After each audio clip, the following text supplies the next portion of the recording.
तीनों तख्त नशीन स्वराज्य अधिकारी बनने की, सदा बाप दादा को रिटर्न बाप समान बनकर देने की, सदा रिटर्न जर्नी के स्मृति स्वरूप बनने की, सदा संकल्प वाणी और कर्म में फॉलो फादर करने की, अव्यक्त बाप दादा की हम आत्माओं के लिए आज की अव्यक्त मुरली से शिक्षाएं।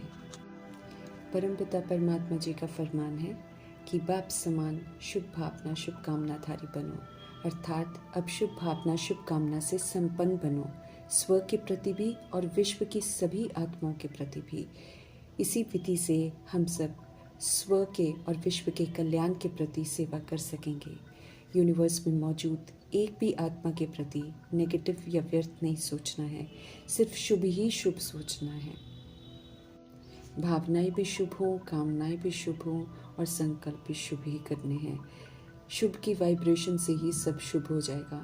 सदैव दाता परमपिता परमात्मा हम आत्माओं को वो सब देते हैं जो हम रूहों को चाहिए, और फिर वो अन्य आत्माओं को भी देने की समझ देते हैं। एक दूसरे संग अभिमान में बनाए हुए उल्टे बंधनों की रस्सियों से बंधे हुए हैं। अब शुभ भावना से रस्सियों को खोलते हुए उन्हें भी और खुद को भी बंधनों से मुक्त करना है। यूनिवर्स में मौजूद सर्व आत्माएं विस्मृत हो जाती हैं, इसलिए सर्व आत्माओं में ही अपनी शुभ भावना का बीज डालना है। इसके लिए खुद को शुभ भावना के स्टॉक से फुल रखना है। अंत तक मास्टर दाता बन शुभ भावना का बीज डालने का कर्तव्य करते रहना है। फल का इंतज़ार नहीं करना है, हमें बस बीज डालते जाना है। प्रभु जी सभी को जगाने आए हैं, तो सभी आत्माओं ने जगना ज़रूर है। भल अभी सब ऑपोजिशन भी करते हैं, तो भी सभी के प्रति रहम की भावना रखते हुए उनके प्रति शुभ भावना शुभकामना ही रखनी है। हमारी भावनाओं में फ़र्क नहीं पड़ना चाहिए। ऑपोजिशन, इंसल्ट, गालियाँ, बाबा कहते हैं ये तो खाद का कार्य करेंगे, इसका बहुत अच्छा फल निकलेगा। कई आत्माएं विनाश के सीज़न में जगेंगी। अभी का डाला हुआ बीज सीज़न में फलीभूत होगा, व्यर्थ नहीं जाएगा। इसलिए कोई आज गाली देता है तो कल जब जागेगा, रियलाइज़ करेगा, तो उतने ही गुण भी गाएगा, दुआएं देगा, संतुष्टता का सर्टिफिकेट देगा। इसलिए इस समय कोई भी आत्मा कैसा भी रोल प्ले कर रही हो, हमें उसकी विस्मृति के रोल को नहीं देखना है, बल्कि हर आत्मा को अपनी वृत्ति के द्वारा, अपनी श्रेष्ठ वृत्ति वाइब्रेशन के द्वारा, वाणी के द्वारा शुभ भावना का सहयोग मास्टर दाता बनकर देते रहना है। बदले में फल की इच्छा या कुछ पाने की चाहना नहीं रखनी है। अखुट स्टॉक जमा रखना है और सब प्रति सहयोग देते रहना है। सच्चे परमपिता परमात्मा सागर संग सदा रहने से ही हम सच्ची तपस्या कर सकेंगे, सत्यता, दिव्यता, शक्तियों को धारण कर सकेंगे, कलयुग के प्रभाव से मुक्त रहते हुए बाप समान बन सकेंगे। सदा प्रेम, सुख, शांति और आनंद के सागर में समाये हुए रहने की विधि को अपनाकर सच्चा तपस्वी हमें बनना है।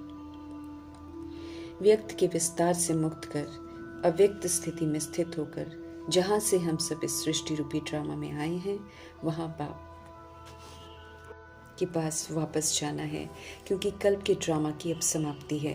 रिटर्न करना है, ये याद रहना ज़रूरी है, क्योंकि रिटर्न करने के लिए हमको लायक बनना है, बाप समान बनना है, निराकारी, निर्विकारी, निरअहंकारी बनना है। जो बनना ज़रूरी है उस तरफ ध्यान खिंचवा रहे हैं। रिटर्न जर्नी की स्मृति हमें सदा रहे और उसी समान फरिश्ता स्वरूप और निराकारी स्वरूप बनना है। दैहिक व्यक्त भान और विस्तार समाप्त होता जाए, निर्बंधन, निर्वैर, निर्भय, मुक्त अवस्था में लौटना है। फिर से हमें स्वतंत्र बनना है। फरिश्ता बन श्रीमद प्रमाण सेवा पर रहकर सर्व तरह के कर्म बंधनों से मुक्त होना है। फरिश्ते का दैहिक रिश्ता नहीं होता है किसी से, लेकिन प्रभु के फरमानों पर चलते हुए फरिश्ता बेहद की सेवा पर रहते हैं। समझ मिलने के बाद हम सभी आत्माएं भृकुटी के तख्त पर विराजमान होकर, अर्थात मालिक बन, शरीर रूपी राजधानी को, कर्म इंद्रियों को, मन बुद्धि संस्कार पर कंट्रोलिंग और रूलिंग पावर से, श्रीमत की लगाम से कार्य करवाकर अधिकार प्राप्त करते हैं। स्व पर राज्य का, जो कि दे अभिमान में आकर हम खो देते हैं। श्रीमत कहती है जो हुआ उसे बिंदी लगाकर नए सिरे से बिंदु बन, विश्व कल्याणकारी, शुभ भावना शुभकामनाधारी, रहम दिल, क्षमाशील, परोपकारी बन, सत्यता और दिव्यता की सभ्यता को सभ्यता के साथ व्यवहार में आते, अर्थात स्वधर्म और सत्य स्वरूप में रहते हुए, याद की यात्रा में रहते हुए स्तंभ बनकर रहना है।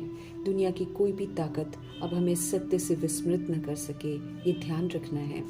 स्व पर राज्य कर आत्मा पुनः सशक्त बनती है, किसी के अधीन नहीं होती है।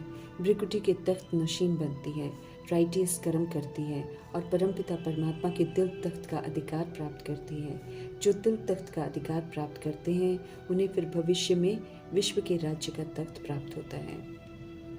अव्यक्त शिक्षाएं प्राप्त कर हम सब कहाँ तक इसमें कामयाब होकर स्वराज्य अधिकारी बने हैं वो चेक कर रहे हैं। अव्यक्त बाप दादा एहसास दिला रहे हैं कि परमात्म दिल तख्त सारे कल्प में एक बार ही संगम युग में मिलता है।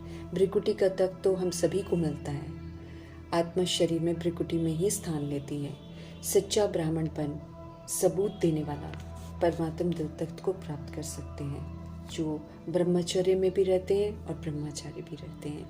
ये जो विश्व का तख्त है ये प्रभु का गिफ्ट है, जो उन आत्माओं को मिलता है जो स्वराज्य अधिकारी बनने का सबूत देते हैं। वर्तमान समय में हमें चेक करना है कि क्या हम सब स्वराज्य अधिकारी बने हैं।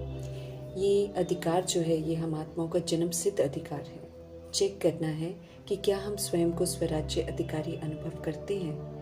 क्या हमारी कर्म इंद्रियां हमारे कंट्रोल में रहती हैं। क्या हम उन्हें श्रीमद् प्रमाण यूज कर पाते हैं। चेक करना है कि दिल में ये दृढ़ संकल्प है कि हमारी इस बर्थ राइट को कोई छीन ही नहीं सकता है, अर्थात कोई भी हमें हमारी ओरिजिनलिटी से विस्मृत नहीं कर सकता है। कोई कैसा भी व्यवहार करे, हम अपने शांति पवित्रता के स्वधर्म में पिलर बनकर रहे हैं। हमारी तरफ से आत्मिक सहयोग ही मिले सबको। Peace, purity, power, knowledge, bliss, happiness, love से हमको फुल रहना है। दिव्यता की सभ्यता से फुल रहना है और सभी को इनका सहयोग देना है। बाप समान बनना है, अपकारी पर भी उपकार करना है। ऐसे स्वराज्य अधिकारी आत्मा को रूहानी नशा रहता है कि हम सब परमात्म दिल तख्त नशीन हैं। आध्यात्मिक जीवन है हमारा, इसमें परमात्म दिल तख्त का बहुत महत्व है। उनके दिल तख्त को जीतना विशेष आत्मा बना देता है।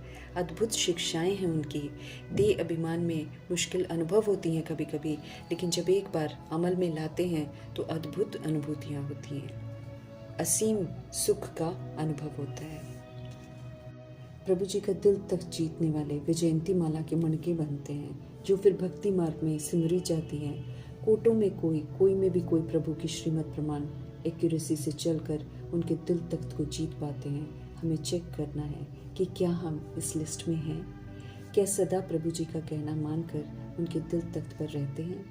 देह रूपी मिट्टी से उपराम होकर, हर तरह की दैहिक चाहनाओं से उपराम होकर ही हम श्रीमत पर चलकर दिल तख्त प्राप्त कर सकते हैं।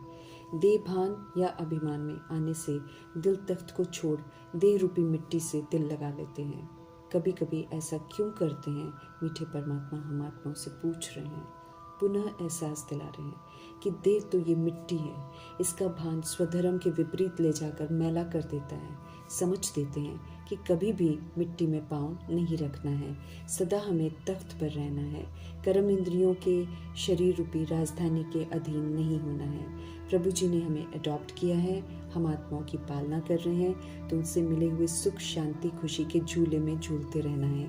नीचे आना ही नहीं है। उनके संग सदा आनंदित रहना है, सदा सुखी, सदा खुश रहना है। मिट्टी में पाँव नहीं रखना है। देह भान, देह अभिमान में बिल्कुल नहीं आना है। आत्मा को पुनः श्रेष्ठ बनाते हैं मीठे परमात्मा, इसलिए कभी भी झूले से उतरकर अर्थात विस्मृत होकर देह भान और देह अभिमान में नहीं आना है। मिट्टी में पाँव नहीं रखना है।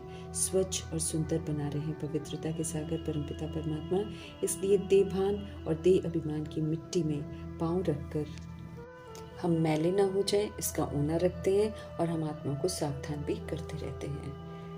देह के पराय धर्म, कामनाएं, क्रोध, काम, लोभ, मोह, अहंकार, ईर्ष्या, द्वेष, अलबेलेपन, आलस्य, सुस्ती के वशीभूत नहीं होना है।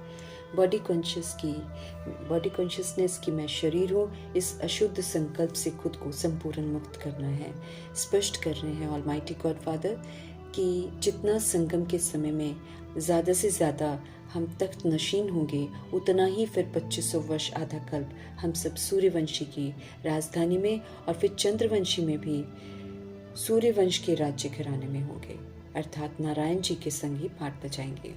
संगम युग में अगर कभी कभी हम तख्त नशीन होते हैं तो सूर्यवंश की रॉयल फैमिली में थोड़ा समय ही रह पाएंगे। चेक करना है कि जब से हम प्रभु जी के बने हैं, जब से हम ब्राह्मण बने हैं संगम युग में, तब से अब तक कितना समय हम सब दिल तख्त नशीन और स्वराज्य अधिकारी नशीन रहे हैं। परमात्म तख्त नशीन आत्माएं श्रीमत प्रमाण चलती हैं, इसलिए बेफिक्र बादशाह रहती हैं, न स्थूल बोझ न मन के बोझ का अनुभव करती हैं, सदा डबल लाइट रहती हैं। श्रीमत डबल लाइट बनाती है, सफलता निश्चित रूप से मिलती है। न रूहानी सेवा, न स्थूल सेवा, न संपन्न संपर्क का कोई बोझ होता है। थकावट से मुक्त रहते हैं, बेफिक्र पुरुषार्थ में, स्व परिवर्तन में नहीं होना है, इसमें बेफिक्र नहीं बनना है। वो तो फिर अलबेलापन है जो धोखा देता है। तीव्र पुरुषार्थी होकर रहना है, दृढ़ निश्चय से हिम्मत रखकर हर कार्य हमें श्रीमत प्रमाण ही करना है, तब बाप की हमें मदद मिलेगी और फिर सफलता भी सहज प्राप्त होगी। हो जाएगा और पुरुषार्थ नहीं करना, हिम्मत नहीं रखना, पुरुषार्थ तो बाबा की फिर मदद नहीं मिलती है। इसी को बाबा कहते हैं अलबेलापन। फिर अलबेलापन ऐसा है जो अचानक के पेपरों में हार खिला देगा। ध्यान खिंचवा रहे हैं प्रभु जी कि वर्तमान समय माया दो रूप से पेपर लेती है। एक तो व्यर्थ संकल्प उत्पन्न होते हैं, दूसरा फिर अभिमान रहता है कि मैं ही राइट हूँ। ऐसा अनुभव कर उल्टा कर्म करने के लिए उकसाती है माया। हम सब इनमें उलझ कर हार न खा लें। बाप दादा समय प्रमाण हमें क्या करना है उस प्रति ध्यान खिंचवा रहे हैं। समझ दे रहे हैं कि बाप से हुई सर्व प्राप्तियों का, स्नेह का, सहयोग का रिटर्न करने का समय है ये। तो एक रिटर्न शब्द सदा स्मृति में रखकर बाप समान बनना है और वापसी यात्रा है। घर जा रहे हैं, ये याद रख निराकारी, निर्विकारी और निरहंकारी बनना है। हर संकल्प, हर बोल, हर कर्म ब्रह्मा बाप से मिलान कर फिर करना है। उन्होंने श्रीमत प्रमाण एक्यूरेसी से संकल्प बोल कर्म किए हैं, हमें उन्हें प्रैक्टिकल में कॉपी करना है। कुछ नया सोचने की भी मेहनत नहीं करनी है, सहज उनके प्रैक्टिकल कर्मा के फुटस्टेप्स को फॉलो करना है। दृढ़ संकल्प कर निभाना है कि सिवाय बाप के कदम पर कदम रखने के और कोई भी कदम नहीं उठाएंगे। अभी से न्यू ईयर के लिए ये संकल्प करना है, ब्रह्मा बाप की तरह निमित्त और निर्माण रहना है। दोनों जरूरी है। संकल्प बोल संपन्न संपर्क में, कर्म में, हर बोल में निर्माणता हो। सूक्ष्म जरा सा भी बाबा कहते अभिमान नहीं होना चाहिए। रोग भी अभिमान का अंश है, इससे भी हमें मुक्त होना है। बोल में निर्मल भाषी बनना है, मधुर भाषी होकर रहना है। संबंध संपर्क में आत्मिक रूप की स्मृति ही रहे, फिर हम सदा निराकारी और निरअहंकारी रह सकेंगे। फॉलो फादर कर निराकारी, निरअहंकारी, निर्विकारी बनना है। ये मुख्य लक्ष्य स्मृति में हमें सदा रहे। देहभान का अंश भी न हो, क्योंकि ये रहा हुआ अंश कभी भी वंश बनकर धोखा दे देगा। 3 शब्दों को सदा स्मृति में रखना है। इसमें सफलता का सितारा बनना है। मन की अशांति, बाहर की अशांति से मुक्त होकर शांति फैलाने वाला शांति दूत बनना है। सर्व तरह की अशांति मिटाकर शांति दूत बन शांति को फैलाने का हार्ड वर्क करने की समझ दे रहे हैं कुमारों को। दुनिया में विकारों की आग तो चारों ओर लगी है, उसे देख उसकी चर्चा करने में समय नहीं गंवाना है, बल्कि आग बुझाने का कार्य करना है, जो कि स्वस्थिति में स्थित होकर कर सकते हैं। अशांति की आग को देख अशांत नहीं होना है, बल्कि शांति से आग को बुझाने का कार्य करना है। शांति की शक्ति को स्वयं में जमा करना है, शांति की अनुभूति करनी है। विश्व कल्याण का कार्य श्रेष्ठ कार्य है। रहम दिल बन इस सेवा में शामिल होना है। विनाशी कमाई तरफ आकर्षित हो, इस नेक कार्य से खुद को वंचित नहीं करना है। कुमारियों के लिए प्रभु जी की शिक्षा है। लक्ष्य रखना है कि हम सभी विश्व कल्याणी रहम दिल बाप के बच्चे रहम दिल हैं। तीव्र गति से रहम दिल बन विश्व कल्याण की सेवा पर तत्पर रहना है। बाप के दिल तख्त का अधिकार प्राप्त करना है। आवाज़ फैलानी है कि सब बाप से वर्षा ले लें, कोई भी वंचित न रह जाए। सभी वर्ग को निमंत्रण है इसमें रेस करने की और जागृत करने की। सदा चलते फिरते अभी अभी निराकारी और अभी अभी फरिश्ता की एक्सरसाइज करते रहना है। चलते फिरते ये बाप और दादा के प्यार का रिटर्न देना है। रूहानी एक्सरसाइज का अभ्यास कर सेकंड में निराकारी बंधन मुक्त बन जाना है और सेकंड में फरिश्ता सेवा के शुद्ध बंधन में हाजिर हो जाना है। ये एक्सरसाइज सारा दिन सहज बाप की याद हमें दिलाती रहेगी, इसलिए अभ्यास कर इसे बिल्कुल स्वाभाविक बना देना है। सेकंड में डिटैच होना है और सेकंड में सेवा पर हाजिर हो जाना है। अव्यक्त बाप दादा की कल्याणकारी शिक्षाओं के लिए उनका धन्यवाद करते हुए